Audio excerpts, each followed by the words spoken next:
Good evening, ladies. Welcome to day two. How did you go yesterday?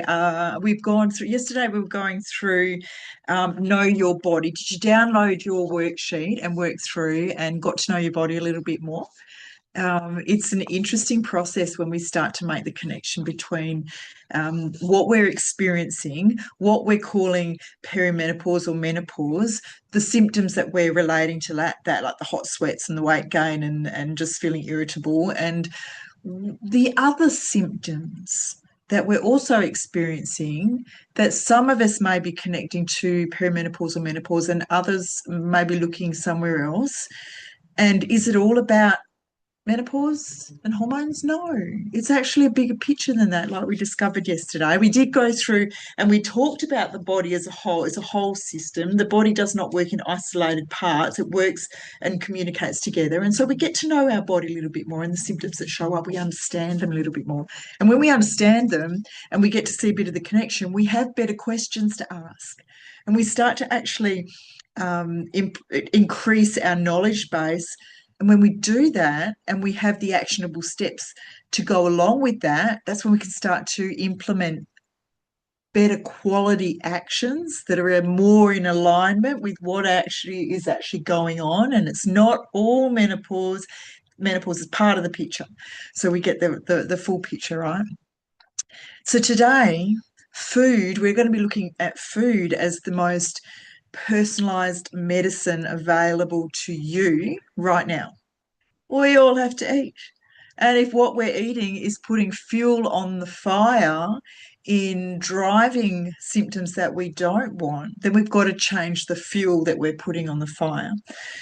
So today we're going to cover today's session. It's going to deliver us immediate, actionable changes, things we can put into practice straight away.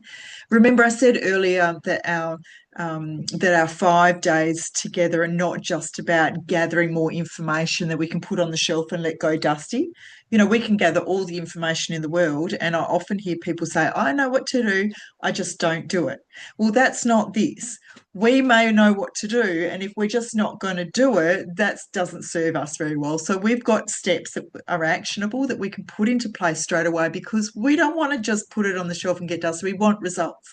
We want to step into our own radiant self, because our vision of ourselves in 10, 15, 20 years time is not someone who's sitting in pain and discomfort. We want to approach our health in a way that's going to set us up to enjoy the rest of our lives and not sit in our misery. So to become our radiant self, we've got to take the action, and that comes down to self accountability and setting up some non-negotiables in our life that we will actually follow through from, because it is about becoming your radiant self. That's why I've titled our 5 days coaching this way. You know, she's waiting for you to take action, and action that directs you towards her and not away from her.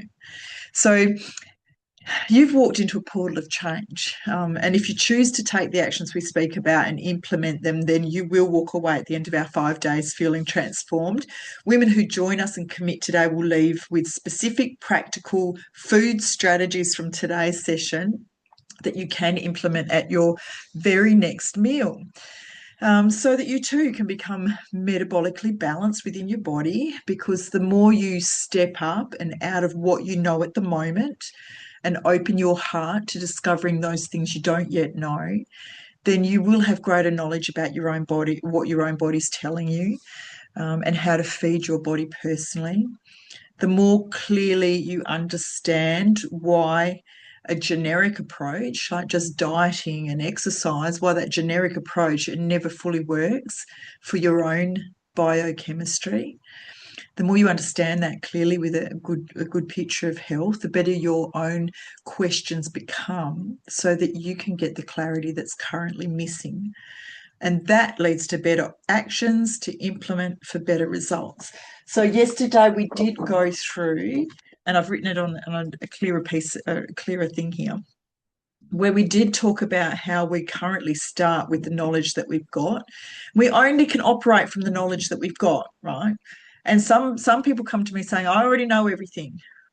And here they are down at this step. I already know everything there is to know, just can't do it. I already know there everything, but it's just not working for me. I can't do that. I'm too busy. Like, we come from this place where we've capped ourselves with the information that we know because we only know what we know. And there's so much more to know. So that's why we're here. So we come from a place of, I call it unconscious unawareness, because often we're unaware that we're unconscious to the bigger picture. And that's what we're going to be opening up, the bigger picture, so you can become aware. We go then to conscious unawareness. Now we consciously know that we're suffering and things have got to change, and we start looking out and looking for more things to do, but we're unaware what is actually going to work. So we're trying different things. I'm going to try that. I'm going to try that. Oh, I've heard someone's tried that. Or my friend up the road said that. My neighbour said that. And so we try different things, but they're not specific to your own body and your own experience. So we're conscious that we've got to change, but we're unaware of what to do. And then we step up. We find what works. We get the accountability that we need. We get the professional support that we need, and we become conscious. We know we need to do this, and now we're aware of what actually needs to happen. We're aware of the steps, and this is where I step in. I give you the steps. I give you the accountability. I teach you and guide you and support you in doing that, and work closely with you so that it becomes achievable and specific to you, not just some generic approach, not just a dieting exercise calorie concept or something, some one of those old-fashioned ones. And then we step into unconscious awareness, because what we do is become just a part of who we are. We've stepped into our radiant self, and it's just who we are. And we've got the awareness. We've got more awareness now than we did when we started back here, when we thought we had all the information that we knew. And now we've come up, we've got way more information, and we're back where it's unconscious because it's just part of who we are. And the process starts all over again. It's a beautiful process. Anyway, so I thought I'd run through that a little bit again just now, just to put us back into perspective. Anyway, have you got day 2 workbook? Day 2 workbook. This is Feed Your Fire. Food is the most personalised medicine available to you right now. And we're going to start here by anchoring.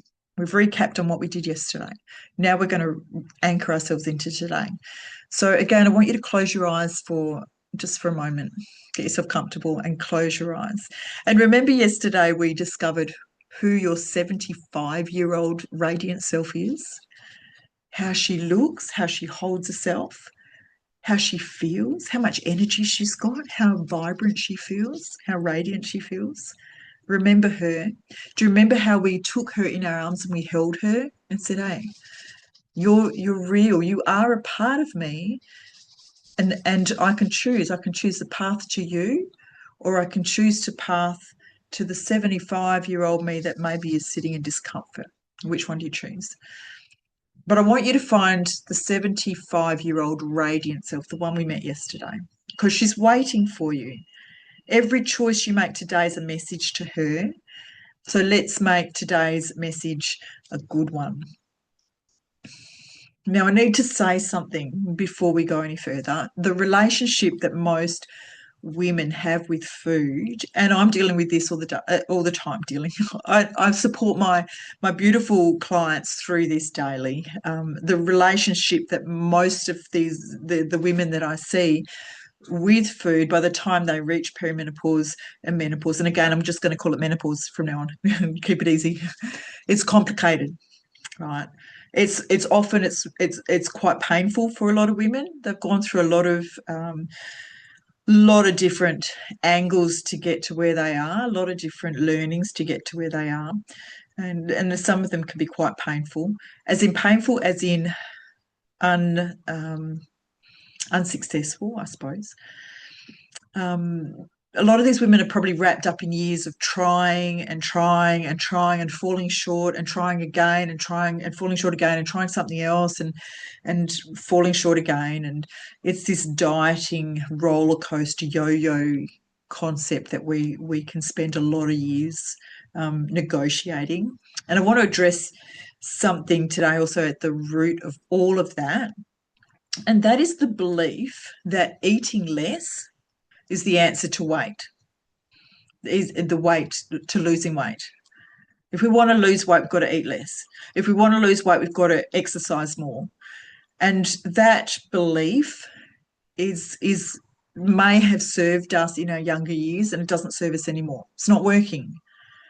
And I think a lot of women will say, I haven't changed anything. I'm doing what I've always done. It's just not working anymore. The weight's come on and my energy's no good and all these things. My sleep's really, really crappy.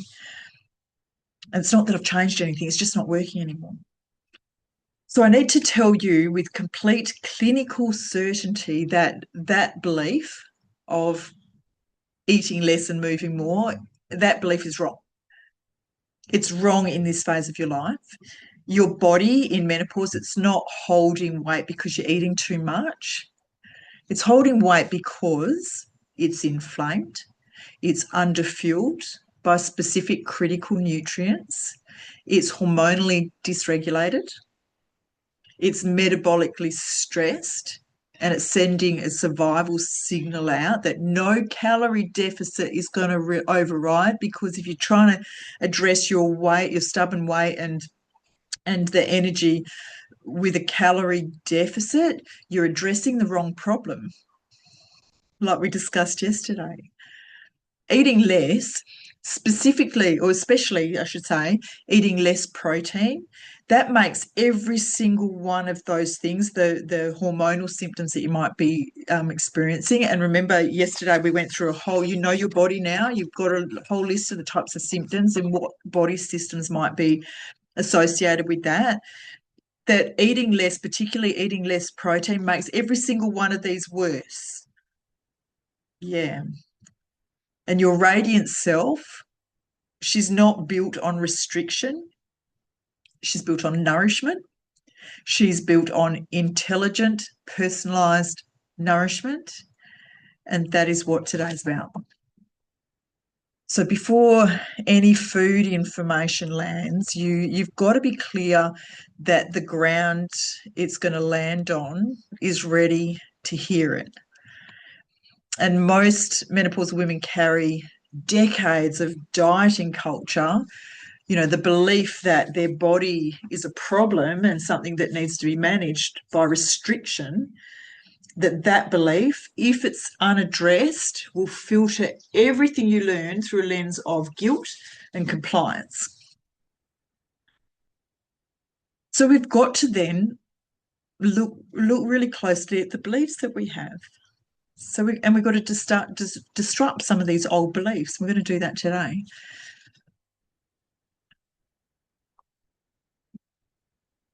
Pull out your hand out. It's a good one. At the very start, we're talking about some of these beliefs that we might have, and we will go through that. You can read through that. Some of the women might say to me that, or you might be saying to yourself in your own mind, that I need to eat less to lose weight, or my body, like I'm going through menopause, and that is why I have to suffer, and there's not a lot I can do about it. Or the only solution is HRT. That's all I can do. Or what other belief might you have? Pop into the chat. What sort of beliefs might you have? You've got to exercise more. You've got to run the cardio treadmill. You've got to run that to burn the calories so you can lose weight. That's a belief, right? And we can only operate from the belief or the knowledge that we have now. And we can switch that. We can actually switch that. We go from a stuck chain to a radiant self chain. So I've got some questions. Go through these at your own time, because, you know, we've got an hour, so an hour goes pretty fast and I've got a lot to go through. But start to think, the belief about food I am releasing today, these will become clearer once we've gone through the full session. A new thought I'm choosing to lead with at every meal this week. It's important when you ask these questions that you also catch out what your belief might be. Some people might say, oh, you're asking me to do that, but I can't do that because blah, blah, blah, blah. And then something else. Oh, no, no, no, that doesn't work for me. I've tried it before. So you believe it's just this belief that pops up. And sometimes it's this belief that's actually stopping you from actually hearing more information. It keeps you stuck. Yeah. Just keep your mind open as we go through all this stuff. So I'll get you to go back to that page. But what we want to do, I'm going to go through some foods, foods that work. These are our non-negotiable foundational foods, and you'll see that on your perimenopausal plate. So we're talking about the plate. What does our plate actually hold? Our perimenopausal plate hold. What sort of foods are on it? What are we looking at to put on our plate? So I'm going to start off with protein.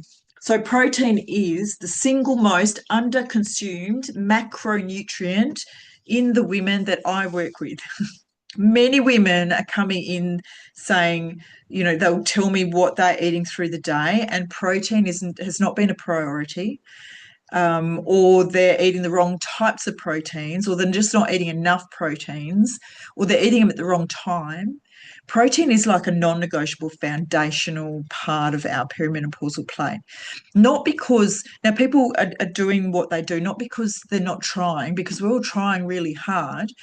But if I was to ask you, like when we're trying stuff, we're like trying it on, we're trying things, that's not a definite. That's just like, I'll just give it a try. But we want definites. We want concrete, solid, this is what we do.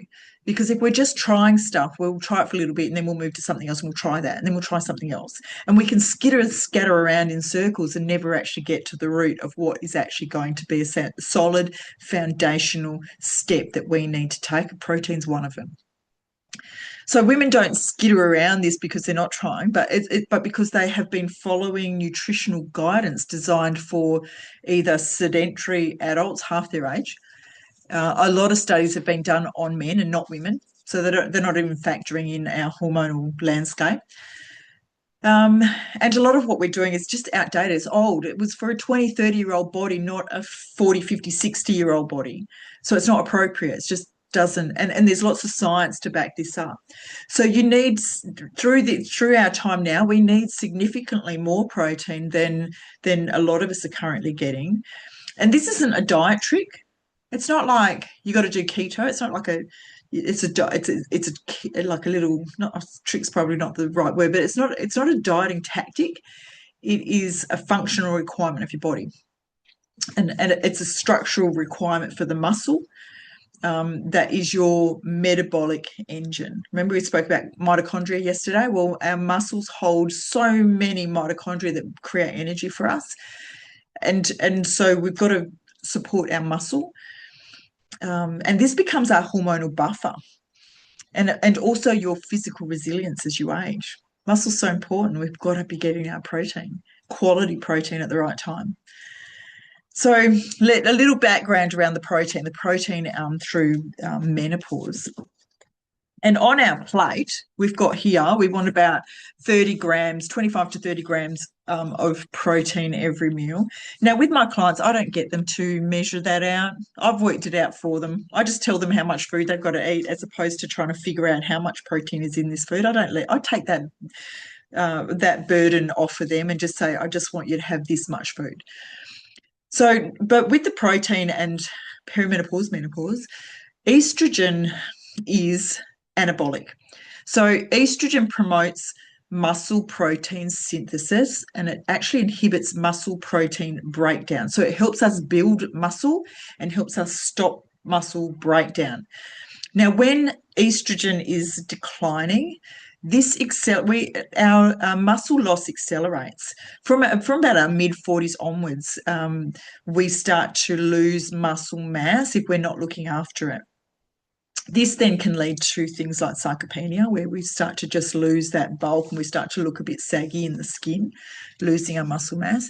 Muscle's the primary organ also of insulin mediated glucose disposal. So what this sort of is really our muscle is going to help us with our blood glucose balance within our body as well. We must rely on our muscle to do that. It's a primary organ in this.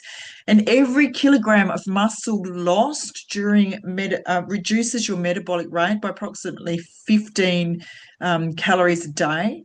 And it worsens this insulin sensitivity, which is going to make you put on weight and make it almost impossible to lose. So we've got to have it, right? We want, and there's a lot more detail which I won't go into now, but we want about 25 to 30 grams of complete protein on your meal. So that's something that's easy enough for you to calculate.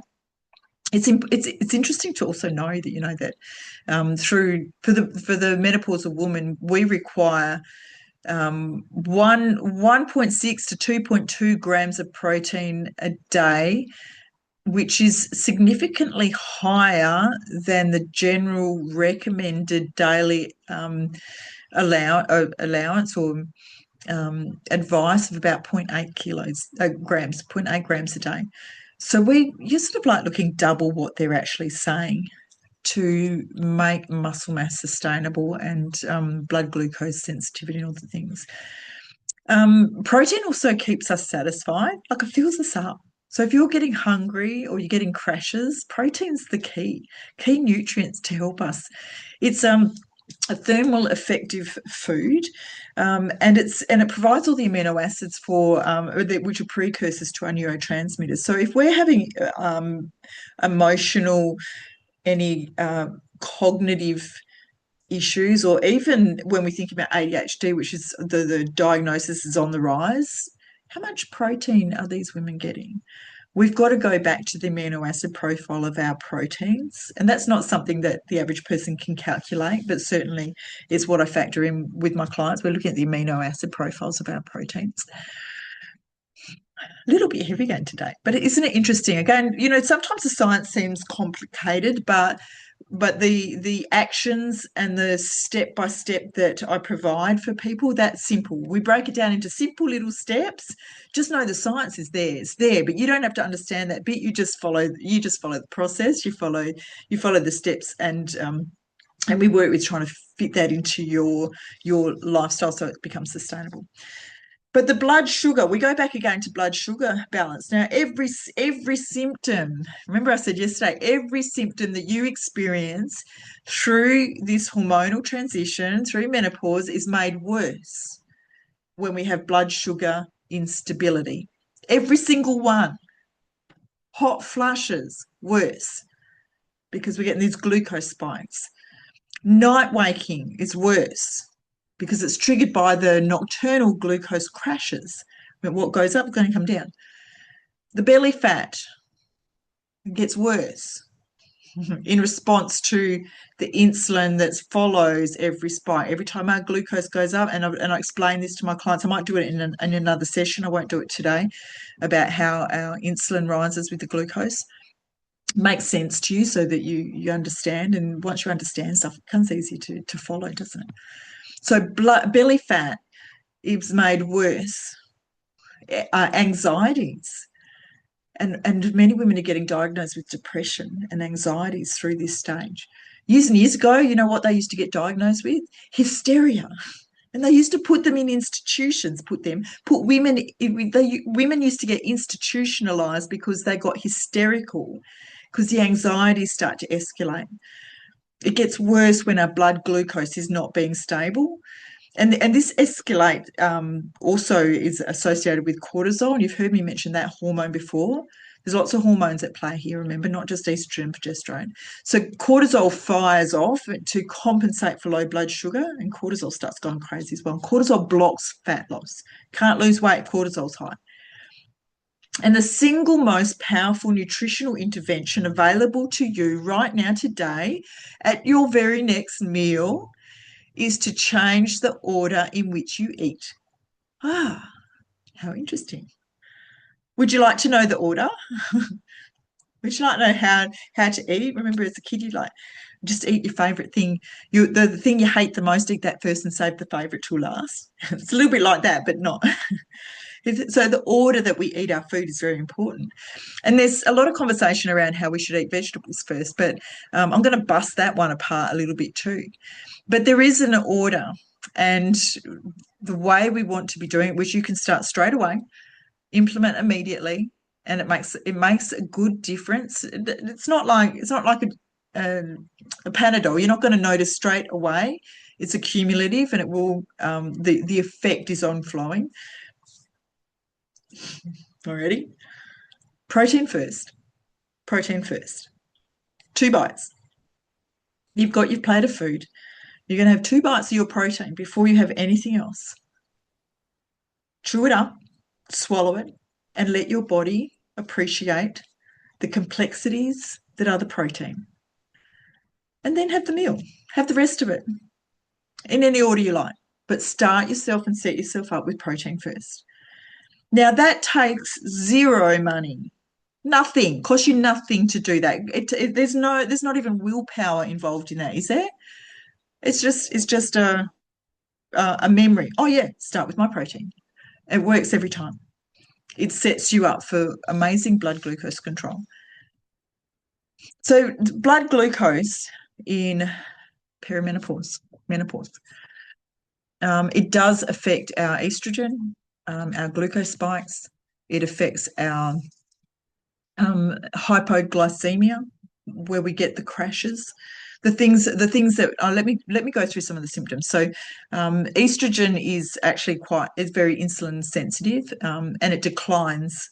The decline in when estrogen declines directly worsens our insulin sensitivity, particularly in our visceral adipose tissue, so the fat around our organs and our skeletal muscle. Estrogen does make our muscle quality decline. The glucose spikes, they're driven by glycation. It's glycation end products, AGE, age. If you want to age faster, then you're going to be doing things that spike glucose, that drive this glycation. It's going to make you age faster. So what's associated with that? It cross-links between collagen, joint stiffness, aging skin, and vascular damage. Interesting, isn't it? If we're aging faster than we feel like we want to through menopause, have a think about what's going on with your glucose. What goes up must come down. So glucose go high, glucose crash. And we'll find that it crashes about 2 to 3 hours after a main meal.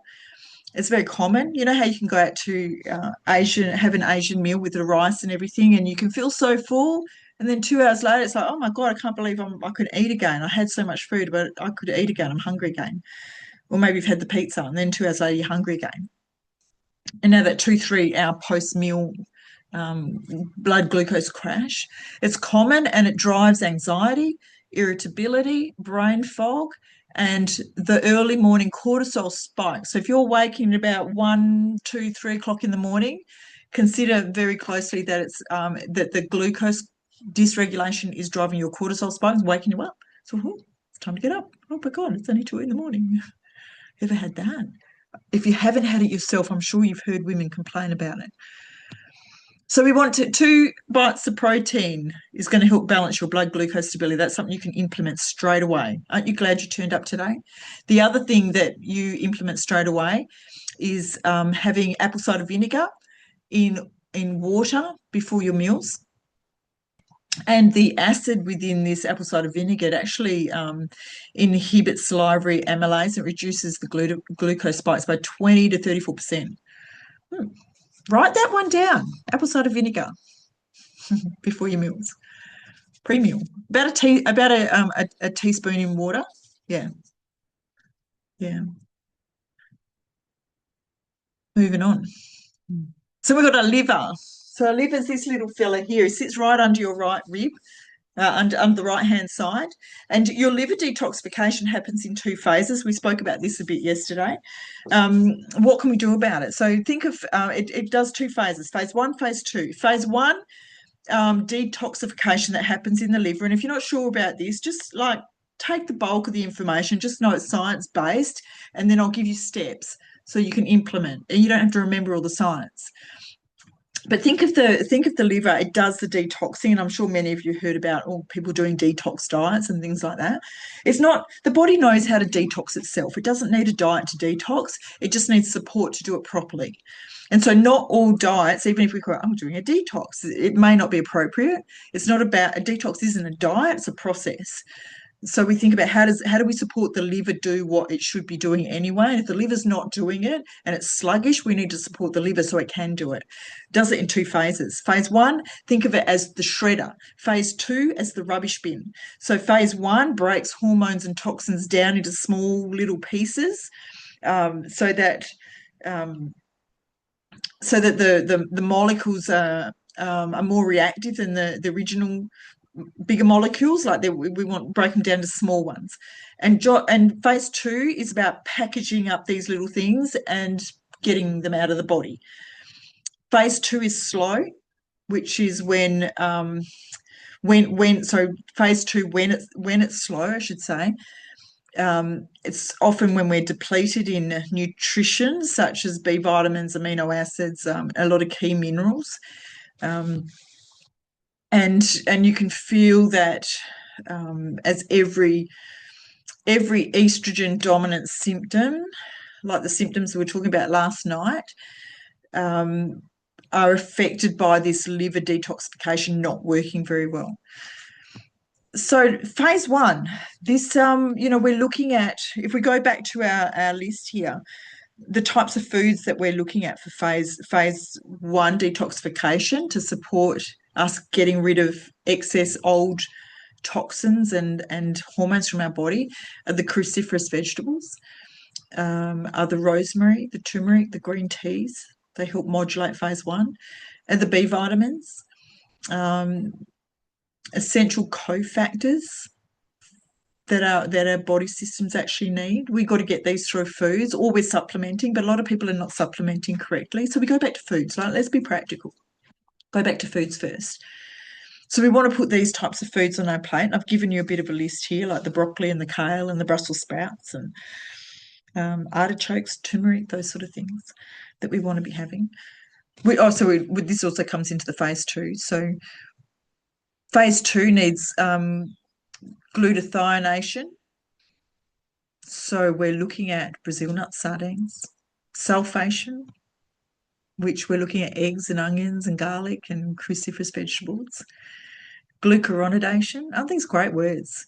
Everything's ends in an ation because they're methylation that happens in the liver. You don't have to remember the science. Just remember what foods. Glucuronidation, we're looking at the grapefruits, the apples, the Brussels sprouts. Methylation, we want to get B12 and folate in. Now, please don't go out and buy your own B12 folate. A lot of us are not methylating. If our liver is sluggish or there's other DNA things going on, genetic things going on, then we may not be methylating these things. So the B12, the folate, you want to be guided in that. Betaine. We want to be knowing that the foods that we're eating are providing us with the natural form of these things, and that our liver is actually working to utilize them properly. One of the most liberating clinical conversations I have with women in the food sensitivity conversation, because a lot of people will actually say, well, some of these foods I can't eat. There's things that I used to be able to eat. Like I used to be able to eat eggs and now I can't. Or I used to be able to eat like Brussels sprouts or things, but now I can't. Garlic is a good one. Like, some people just can't eat them anymore. And there'll be some tomatoes, cucumber, there'll be some carrots. I found people are sensitive to carrots. There's lots of foods that we can become sensitive to. Well, I think one of the most liberating conversations is around food sensitivity, because when women understand that the symptoms that they're experiencing, like the bloating that she gets from having yogurt in the morning, or the brain fog she gets from having bread, or the stiff joints, all the stiffness and the soreness after having a glass of wine, it's not random. The migraines, they're not random. We're not a migraine sufferer. The migraine is the end result of something else. These are not random. It's not imagined. And it's not just because we're getting older. No, no, no. Something clicks when we get this connection between food sensitivity and the knowing our body and the symptoms. Now, your body's not broken, it's responding, and it's responding to something specific. And when we find that something and we remove it, the change can be extraordinary and it can be fast. So how do we do that? We've got to go back to like a gut restoration protocol of some sort, a three-pronged approach: remove, restore, and rebuild. And we teach this as a framework, not as a prescription. When we say remove, when it comes to food sensitivities, we remove the inflammatory triggers, and they're not always evident. Some people say, I don't know, I just don't feel good. No, I eat really healthy, it can't be my food.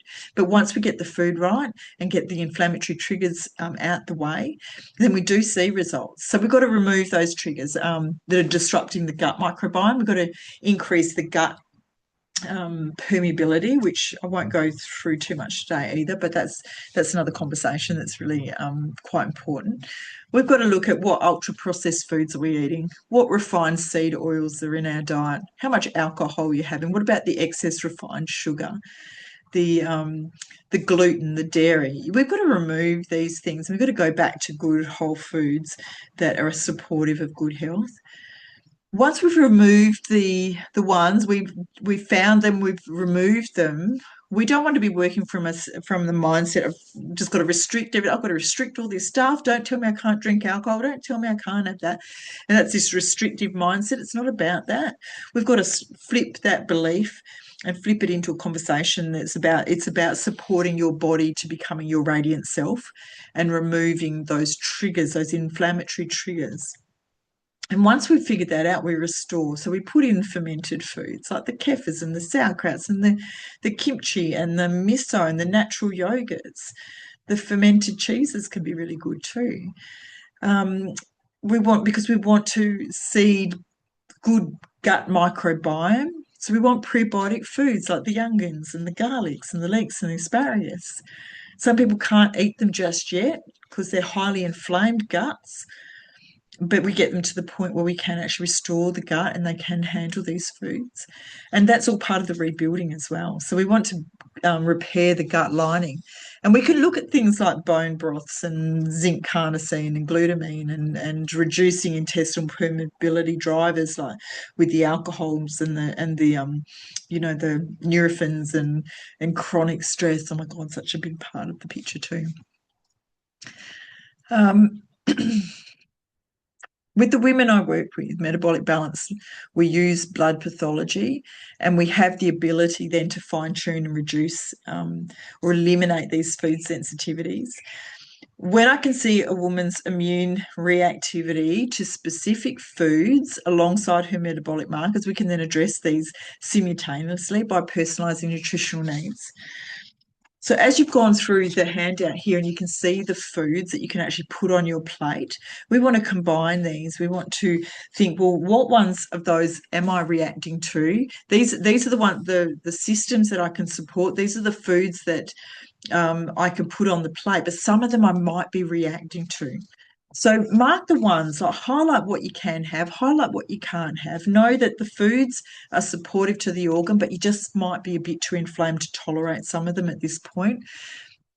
It's the combination of food and the combination of the metabolic and the immune picture together, and that's where real transformation happens. Now, I'm not going to go through the healthy fats and the carbohydrate. Have a look at those ones yourself because we're just running out of our time.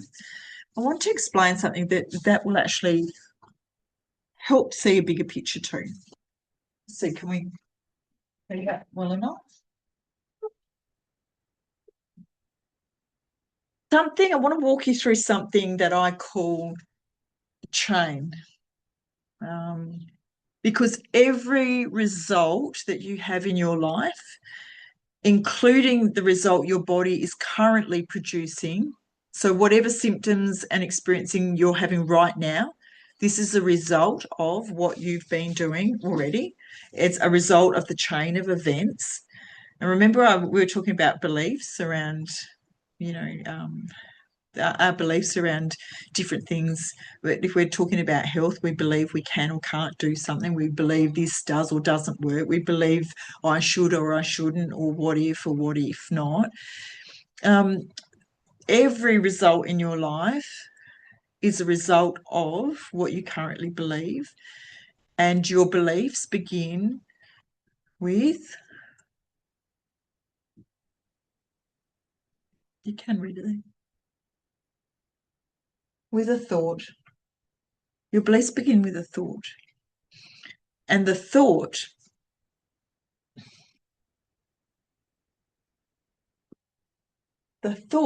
creates the belief. So we have a thought, and then we have an opinion about that thought, and that's our belief. It's based on our belief. And our belief about something, I should do a little arrow that one, shouldn't I? Our belief determines our actions. Oh, I should go on a diet because I think that I need to lose weight.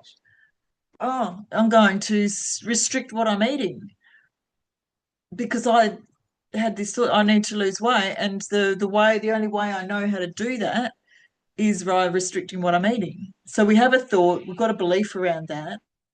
We've got a belief based on saw this coming, didn't you? We've got a belief based on our unconscious unawareness. We only know what we know. And then it directs us to our actions. The actions may or not be appropriate to your body based on your symptoms and your experience at this point. And the action, what does the action do? The action produces a result. Sometimes that result is not what we want, and sometimes it's a good result, depending what our actions were, our belief around it, and what our original thought was. And our thought can only come from the level that the quality of the knowledge that we've got and the questions that we're asking. And then our belief, oh my God, we can go deep with beliefs. Our beliefs often could come from way back in our childhood. We believe things about things. Maybe someone else has told us. Maybe we've witnessed something, we've seen it. Maybe we've read something and we've just formed our own belief around that. It could come from all sorts of different directions, different places. And then our results will go back to our thoughts. So it might go back and we go, oh, well, that didn't work, did it? I didn't lose weight at all. In actual fact, it's stuck. And I can't. Here we have another thought. My results didn't give me what I want. So my thought now is, well, that didn't work. What else? And the belief is, well, it didn't work. My thought, you got your thoughts and your beliefs all tangled up. And based on your belief, you'll do some other actions, and we get caught in this chain. And right now, for most women in perimenopause, menopause, the chain, it might look like, let me run you through another one. I need to eat less. My body's a problem. Too much of a problem. I've got to restrict everything. I've got to cut that out, eliminate that. I've got to deprive myself. Got to exercise more. The result, more cortisol, more muscle loss, more weight gain, more symptoms, more hot flushes, more night waking. And I want to offer you a new chain, because if you see this pattern unravel and you go, oh, well, I've tried everything and nothing works. I've tried everything, I haven't got the result, nothing works. We need new thoughts, got to up-level our thoughts and relook at our belief patterns. So the thought might be, my body needs specific, intelligent nourishment. And I hope after spending 5 days with me that you understand this. It needs to be specific. It needs to be intelligent nourishment, built for exactly where I am right now, not my 20, 30-year-old self, not some man diet, but where I am at my age with my experience and my symptoms and my pathology. my health history for me. And the belief might be food is my most powerful medicine. And I teach this to my clients all the time. They experience this. So the belief has to change. Not that food doesn't matter. I already know the food. The food doesn't matter. I'm different. Nothing's working for me. It's not none of that anymore. Food is my most powerful medicine. We've got to change the belief. The action might be I eat to nourish every system of my body because I've got the full picture now. Every system of my body that we've talked about this week. And the result then becomes my energy returns, my inflammation reduces, my pain goes away, my body weight responds, I'm losing weight, my body becomes home. I'm feeling good in myself again. I'm feeling like my radiant self. And you know what? The only difference between those two women is the first thought. And you get to choose your first thought right now today. What thought are you choosing today? Often we have to catch ourselves out in the ones that are restrictive and holding us back, thinking we've tried everything and we know it all already. We've got to catch ourselves out on that and open our mind up to the next level of learning and better quality questions and better information. So, day 2, actionable steps. I hope that's been informative. We've got our food and symptom diary here. So continue on with this. I want you to notice what food did you have? So write down what did you eat? What's your energy? Score yourself out of 1 to 10. 30 minutes after you've eaten. We want to know, how do you feel with your digestion from that meal? Do you feel bloated? Do you feel pain? Does it feel like it's sitting heavy? Do you feel nauseous? Are you burping lots? What have you noticed? What's your mood been like? Maybe you're feeling a bit hangry. Maybe you have no appetite whatsoever, but man, you're just feeling maybe a little bit down today. What other symptoms do you notice? What you will find is just because you've had breakfast, you're not going to notice all those symptoms straight away. You may not even feel some of those in, but over the course of a day, things are going to pop up. You might feel that your mood and your clarity dips in the late afternoon. You might find that your energy slips in the late afternoon. Maybe your energy is really good come mid-morning. Maybe you're waking with no energy. Record what you've eaten and find out your symptoms, and you start to track it. And then we start to reflect on it. So have a look at that one. This is going to help with your plates, your plate of food as well, because we're going to start to notice the sensitivities that we have. So you're going to complete the food and symptom diary for all meals today. Rate your energy, your digestion, your mood, and your clarity 30 minutes after each meal. And we'll start to see the pattern. You're going to implement protein first at every meal, starting right now. Don't forget, you'll go and you'll eat dinner and you'll put some food and you go, that's right, I've got to start with protein. Put the protein in. Start with protein every meal. Make it a game with yourself. And we're also going to design tomorrow's breakfast to include a minimum of 30 grams of high quality protein. So go back to your handout, because we didn't mention that bit, but the quality protein that you might be looking at may be eggs, maybe some yogurt. Quality yogurt, I'm talking like a Greek yogurt, not a coconut yogurt, not some soy yogurts are okay. It's got to be quality protein. It's got to be enough protein. Maybe you're starting with maybe even some cheeses. Have a think about what can you have that's going to deliver you with enough protein for breakfast. So you're going to think about that and pop that. You're going to start planning your own meal plan out. I do give my clients lots of recipes and things. I won't be giving you recipes through our 5 days. These are something that you can research and look for. So you're going to plan tomorrow's meal. The breakfast's got to have about 25 to 35 grams. You're going to include vegetables in your breakfast, whatever that looks like. You're going to include healthy fats in your breakfast. So refer back to the sheet before to find those. And the carbohydrates, and when I say carbohydrate, vegetables are carbohydrates, but a lot of people get a bit confused. But I've got carbohydrates here, and that I'm referring to is like maybe your toast, your bread, maybe it's your crackers, maybe it's your pasta, maybe it's, whatever you're thinking of as carbohydrates. It gets a little confusing because starch and carbohydrates are different.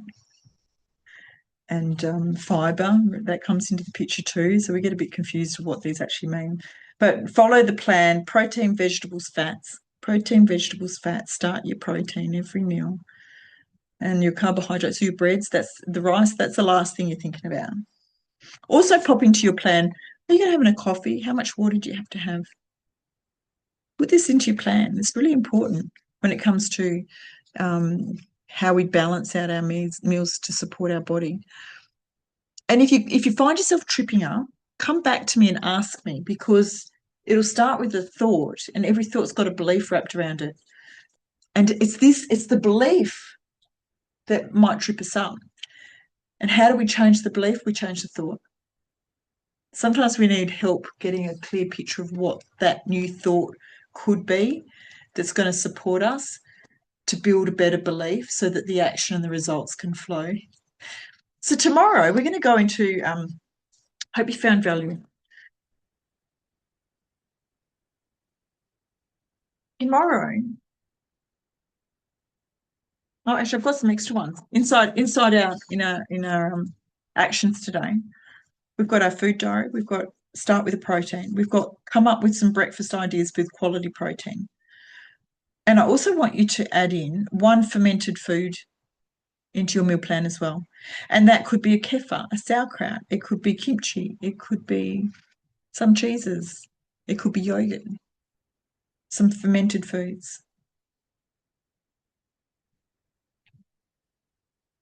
And because you've worked through, maybe not right now, but you'll go back, your new belief, food belief upgrade, and you've come up with some new beliefs, I want you to say your new food thought before every meal this week. What you believe to be true is what you will commit to do. And if you don't believe it, you're not going to do it. So if we can change our beliefs, come up with a new belief, got to come up with a thought, new belief, and start rehearsing this. Yeah, getting into when we're rehearsing, we're getting into becoming really consciously aware and put it into practice, and becoming consciously aware, which will step us up into the unconscious awareness. You want to practice it every day. So say it before every meal. Once you've got your new belief, stand strong, believe it. Tomorrow we go into the system that governs everything else, and that's going to be your nervous system. So I hope you found value in this. It's quite important, isn't it? Can you see how the days are layering on each other? So your nervous system, we're going to talk about cellular energy crisis that most women have been living with for far too long, and they've just accepted it as normal. It's not normal. We should feel full of vitality and lots of energy every day. And if we're crashing and we don't have energy, and when we're thinking energy, if we don't have energy to think clearly, we've got brain fog, that is an energy crisis in our brain. So we're talking about cellular energy. It's not normal, and we're going to address this tomorrow. But I want to say what we have covered today, it is the framework, right? The principles that apply to all women in perimenopause and menopause. But the thing that moves the needle most profoundly is when these principles are applied to your specific blood picture, your liver enzymes, your specific nutrient depletions, your food sensitivity profile, alongside the timing of your meals. And how to structure, right, your daily eating pattern so that you can actually create safety in your own body, and reduce the cortisol and the stress response that's actually blocking you from getting your results. That's about the Metabolic Balance Program. And on day 5, I'll tell you exactly how it works and how you can assess it and assess yourself and access more information about that as well. Fantastic. I've got the workbook in the feed there. If you didn't download it, you're just listening today. The workbook's in the feed there, in the chat. You can download that now. It's also in our library portal. You've got access to that. Yeah. Booking link is there if you want to book for a chat. That's a free chat, by the way, if you want to have it just a bit of a clarity call. And yes, same Zoom link tomorrow for day 3. Fantastic. I would love to hear some feedback. If you've got your questions, bring them in and ask. You can ask inside the group, or you can private message me if you'd like to ask me questions.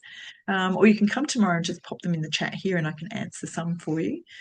And have a beautiful rest of the night. And I will see you back tomorrow. And I want to hear, did you start with your protein? Have you got your breakfast? If you're stuck with ideas for breakfast, reach out. We can talk about that some more too. Yeah, fabulous. All right. Thank you very much. Thank you, ladies. Have a lovely evening. And I'll see you all tomorrow. Good night.